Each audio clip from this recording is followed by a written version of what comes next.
வணக்கம் உறவுகளே, எல்லாரும் எப்படி இருக்கீங்க? நல்லா இருக்கீங்க நம்புறேன். நல்லா இருக்கணும். நம்ம இன்னைக்கு முக்கியமான ஒரு டாப்பிக்கை தான் எடுத்துகிட்டு வந்திருக்கோம். என்னென்னு பார்த்தீங்கன்னாக்கா, ரொம்ப முக்கியமான டாபிக்னே சொல்லலாம்.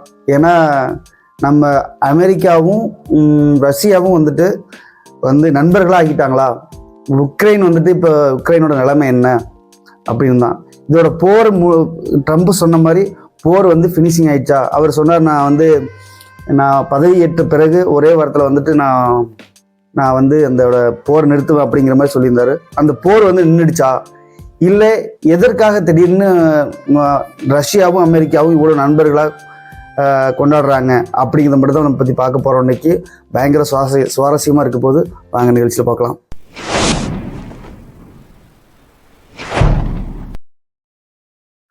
கடந்த 3 வருடங்களாமே உக்ரைன் ரஷ்யாவோட போர் பயங்கரமாக நடந்துகிட்டு இருந்துச்சு.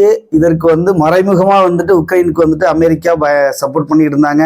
கிட்டத்தட்ட அவங்க யூஸ் பண்ண ஆயுதங்கள்லேருந்து படை வீரர்கள்லேருந்து எல்லாமே அமெரிக்காவோட தான் இருந்துச்சு. இன்டைரக்டாக ஹெல்ப் பண்ணிட்டு இருந்தாங்க. அதாவது உக்ரைன் ரஷ்யாங்கிறத விட அமெரிக்கா ரஷ்யாங்கிற மாதிரி தான் இருந்துச்சு இந்த சண்டையும். இப்போ உள்ள நிலைமை அப்படிங்கிறது என்னன்னு பார்க்கலாம். அதாவது நம்ம ட்ரம்ப் பதவியேற்ற பிறகு ஒரு வாக்கு கொடுத்திருந்தாரு. நான் பதவியேற்ற 6 மணி நேரத்திலேயே இந்த போர் நிறுத்தப்படும் அப்படிங்கிற மாதிரி. 6 மணி நேரத்தில் நிறுத்தலை, ஆனால் போர் நிறுத்தக்கூடிய நிலைமைக்கு இது வந்திருக்கு. இப்போ முற்றுப்புள்ளி வச்சிருக்காரு. அதுவே பெரிய விஷயம் சொல்லலாம். சில பேர் ட்ரம்ப் சொன்ன வேலையை செய்யலை அப்படிங்கிற மாதிரி பல இதெல்லாம் சொல்லிட்டு இருந்தாங்க. பல சர்ச்சையெல்லாம் வந்துச்சு.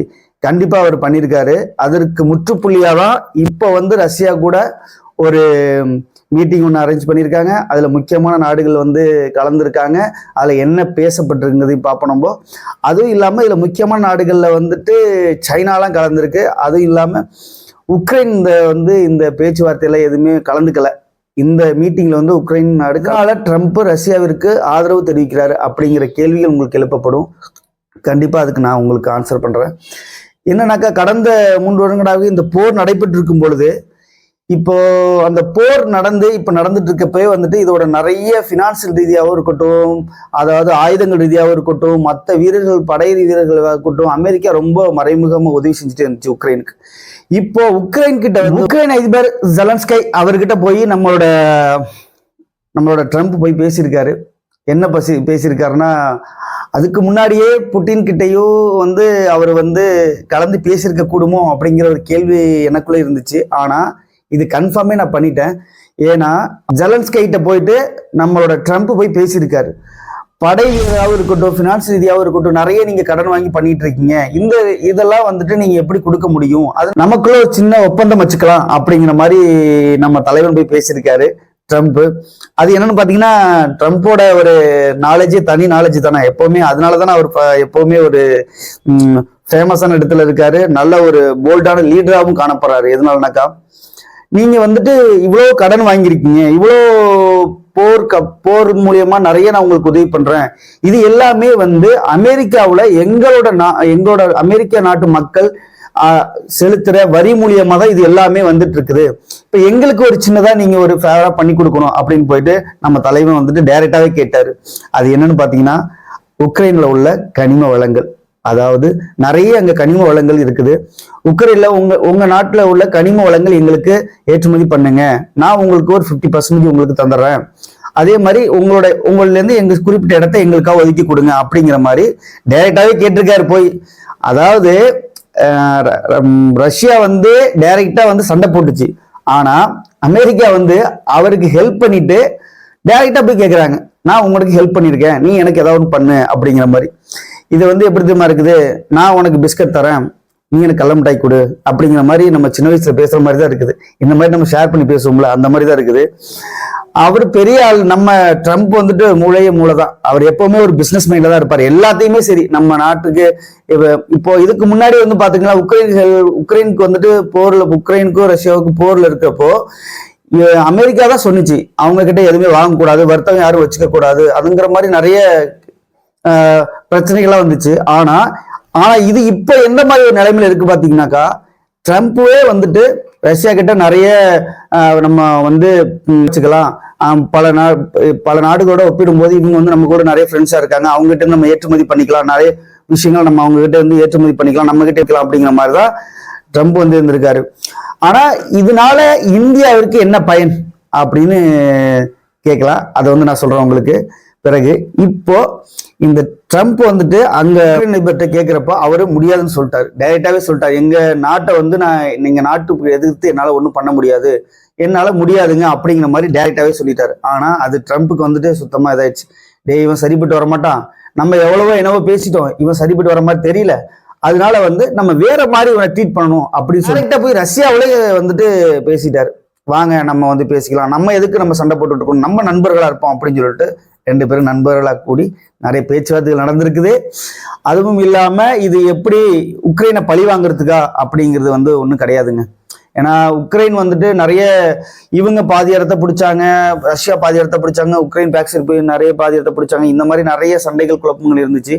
ஆனா உதவி வந்துட்டு கண்டிப்பா பண்ணது அமெரிக்கா தான். அப்பவே வந்துட்டு நாங்க இருக்கோம் உங்களுக்கு சப்போர்ட்டுக்கு அப்படின்னு சொல்லிட்டு இந்தியாவும் போய் பேசியிருக்கு, நிறைய இதுக்கு நிறைய பண்ணியிருக்காங்க. ஆனா இப்ப வந்து இவர் சரிப்பட்டு வரல, நம்ம வந்து இதோட போர் நிறுத்திக்கலாம் அப்படிங்கிற மாதிரி ட்ரம்போட பேச்சுவார்த்தை எங்க ரஷ்யாவில் நடைபெற்று இருக்கு. ரஷ்யாவில் புட்டினும் ட்ரம்ப் 2 பேரும் சேர்ந்து பேசியிருக்காங்க. இப்ப இதுக்கப்புறம் என்ன மாதிரி ஒரு சூழ்நிலை ஏற்படும் அப்படிங்கிறத வந்துட்டு நம்ம பார்த்தாக்கா நிறைய பேருக்கு புரிஞ்சிருக்கும். கண்டிப்பா வந்துட்டு உக்ரைன் இதுல வந்து பாதிக்கப்படுவாங்க அப்படின்னு தான் வந்து நினைக்கிறேன். ஏன்னா அவங்க கொஞ்சம் இறங்கி போனாக்கா உக்ரைனுக்கு ஃபுல் சப்போர்ட் பண்றோம்னு சொல்லிட்டு அமெரிக்காவை வாக்கு கொடுத்துருக்காங்க. அவரும் வந்துட்டு ட்ரம்ப்பும் வந்துட்டு உங்ககிட்ட இருந்து எங்களுக்கு ஏற்றுமதி பண்றப்போ சில விஷயங்கள் நாங்களும் உங்களுக்கு பண்ணுவோம் அப்படிங்கிற மாதிரி தான் அவரும் பேசியிருக்காரு. இது தப்பா ரைட்டா அப்படிங்கிற மாதிரி அரசியல் களம் அது 2 நாட்டுக்கும் எந்த ஒரு பரிமாற்றம் ஏற்றுமதி இறக்குமதி இருக்குறதான் நிறைய வந்து நம்மளுக்காக அவங்க சப்போர்ட் பண்ணுவாங்க. ஏன் இந்தியாவிலேருந்து இப்போ நிறைய அமெரிக்காவில் ஏற்றுமதி பண்ணாங்க, இங்கே இந்தியாவிலேருந்து வாங்குற பொருளாக வந்து அதிக ஜிஎஸ்டி விதிச்சிருக்கோம் அப்படின்னு சொல்லிட்டு டைரக்டா ஸ்டேஜ்லேயே சொல்லியிருந்தாரு. நம்ம ட்ரம்ப் அவர்கள் பேசியிருந்தாங்க, இந்த மாதிரி இந்தியாவில் தான் அதிக வரி வசூலிக்கப்படுது அப்படின்னு சொல்லிட்டு. அதையும் மீறி டைரக்டா சொன்னதுக்கப்புறம் அதையும் மீறி நம்ம இந்தியாவிலேருந்து நிறைய ஒரு நட்போட தான் அவங்க இருக்கிறாங்க. இப்போ ரஷ்யாவும் அமெரிக்காவும் ஒன்று சேர்ந்தோம்னா இந்தியாவுக்கு எவ்வளோ ஒரு ஹாப்பி அப்படிங்கனாக்கா கண்டிப்பா நம்மளுக்கு ஒரு பெரிய ப்ளஸ் பாயிண்ட் தாங்க. ஏன்னா அமெரிக்காவுக்கு முன்னாடியே ரஷ்யாவுக்கு நம்ம பங்காளி. ஏன்னா நம்மளுக்கு ஏதாவது ஒன்றா ஃபர்ஸ்ட் நம்மளுக்காக வந்து நிற்கிறது ஒரே ஆள் வந்துட்டு ரஷ்யா தான் நிற்பாங்க.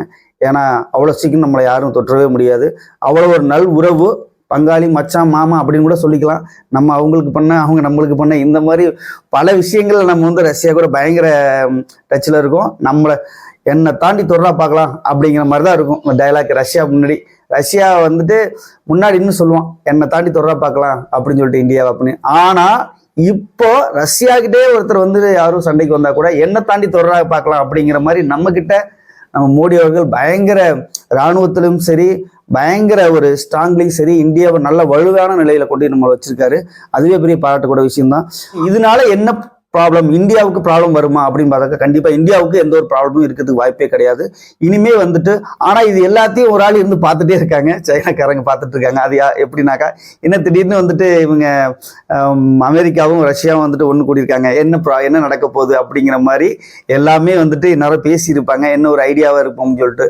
ஆனா புட்டின் வந்து பயங்கர ஒரு மூலக்காரன் தாங்க சொல்லலாம். ஏன்னா அவர் ஃபியூச்சர்லேயே அவர் நிறைய விஷயத்த கணிச்சு நிறைய விஷயங்களை அவர் செயல்படுத்துறாரு. நல்ல ஒரு நாட்டோட தலைவனா இருக்கணும்னாக்கா கண்டிப்பா வந்து 100% நம்மளோட ஒர்க் வந்துட்டு ஹார்ட் ஒர்க் வந்து மூளைக்கு அதிகமாக கொடுத்தாகணும். நம்மளோட ரொம்ப பவர்ஃபுல்லான மூளையா இருக்கணும், நம்ம யோசிக்கக்கூடிய திறன்கள் அதிகமாக இருக்கணும்.